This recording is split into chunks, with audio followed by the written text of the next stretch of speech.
So we, the last two verses that His Holiness had us asked us to recite daily, are two from the Karika's, Nagarjuna's, the text is called Treatise on the Middle Way, or Root Wisdom, Fundamental Wisdom. There's several different ways the title is translated, but it's his major text on emptiness.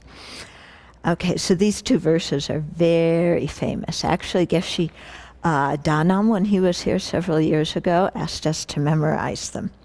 And I started to try and develop a chant with him, but then I stopped for some reason. Anyway, so the first one is, that which is dependent arising is explained to be emptiness. That, being a dependent arising, is itself the middle way. Okay, so the first line, that which is dependent arising, is explained to be emptiness. There, the way Lama Tsongkhapa described it is, that which is dependent arising is referring to causal dependence. Okay, because there's different types of dependence, remember? Causal dependence, mutual dependence, which includes the dependence of wholes and parts on each other, and then dependent designation. And so we start out understanding causal dependence. That's the one that's much easier, and use that as the reason to prove emptiness. So in a syllogism, you might say, the person is empty of inherent existence because of having, arising due to causes. Yeah.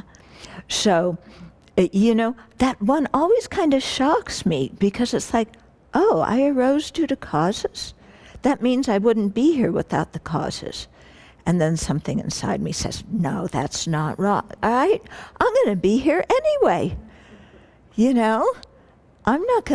I didn't come out of causes. I'm not going to disappear because of a nature of impermanence. I'm here.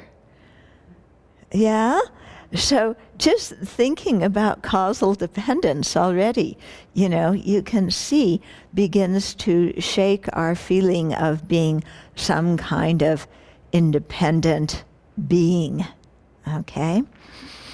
So he's saying here that, all the things that are dependent on causes and conditions, in other words, all impermanent functioning things, okay, are explained to be empty. Yeah, they're empty of inherent existence. And remember, we just talked about the previous verse, that because things, when I say things, it means functional things, because they're empty, because permanent things depend on these functioning things. If the functioning things don't have an inherent nature, then the permanent things that depend on them also can't have any kind of inherent nature.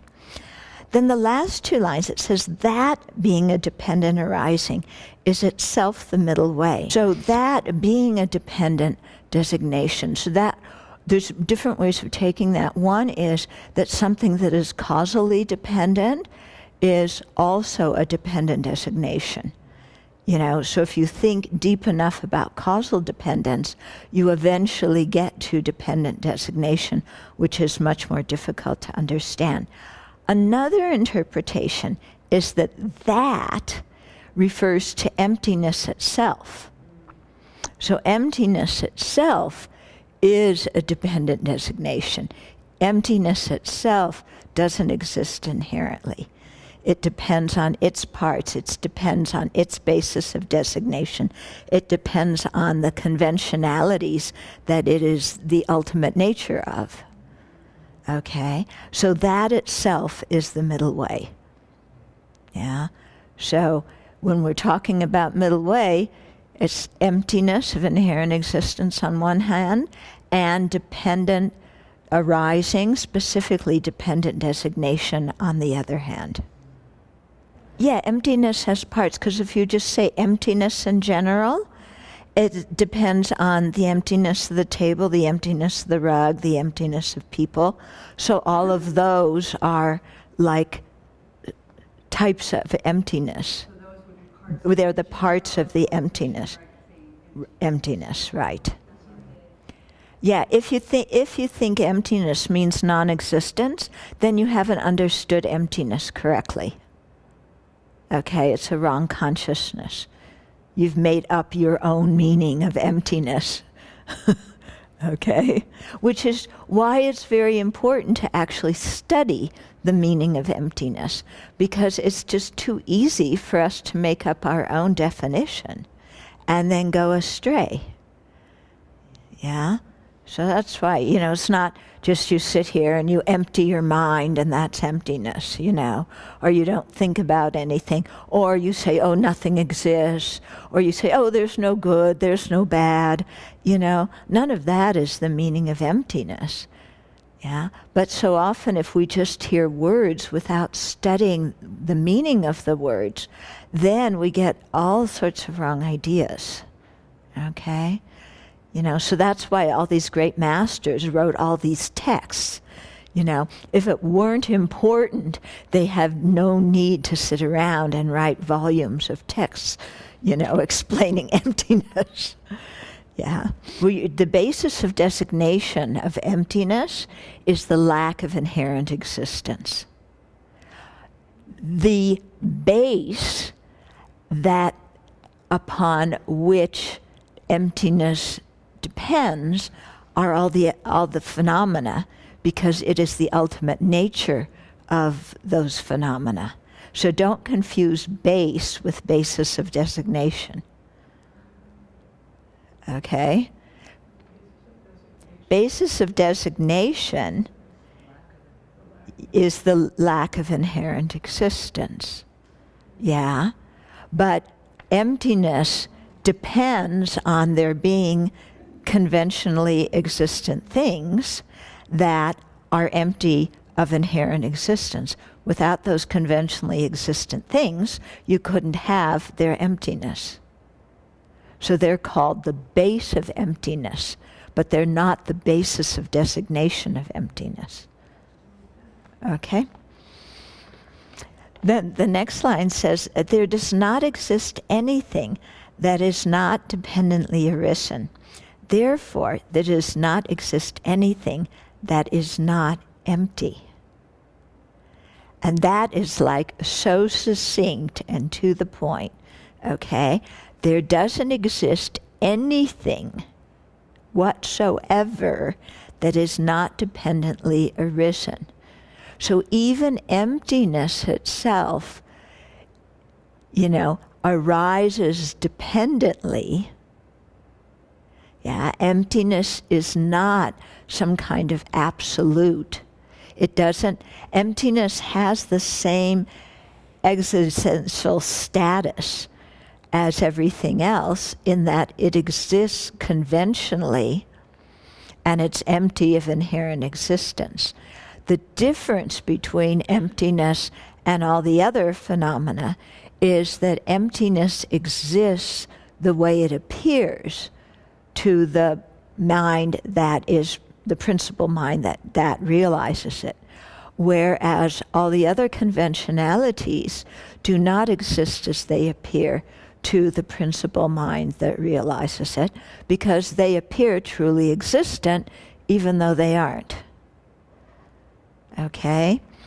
So, there's also been this tendency for people to make emptiness into some kind of, to reify emptiness and make it some kind of absolute, which is why I disagree with the translation absolute truth. Because we think of something that's absolute as out there, independent of everything.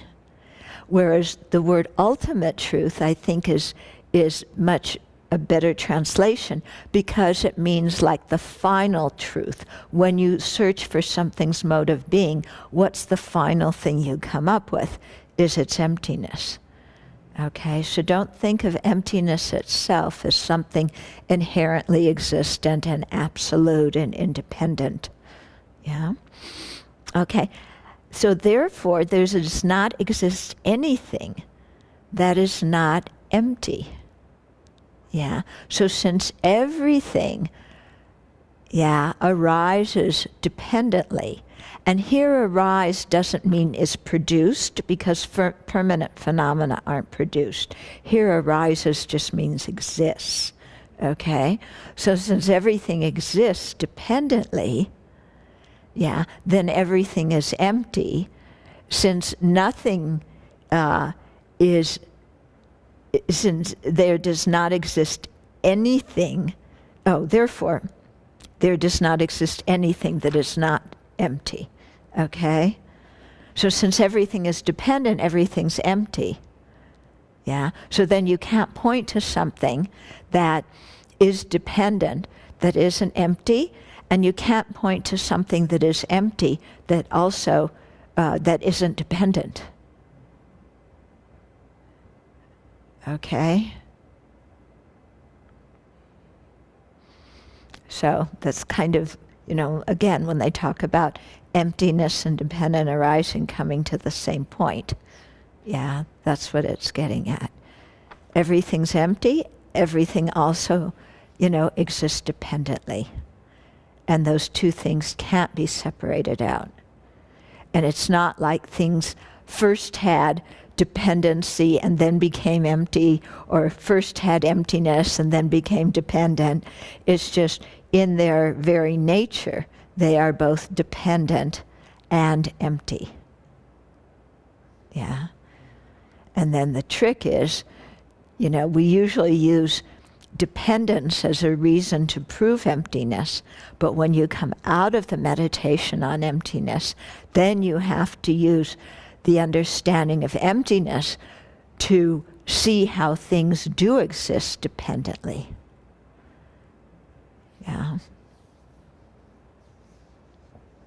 Okay, so let's do it.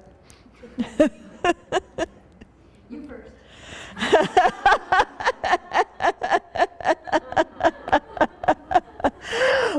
Why? You don't want to be happy?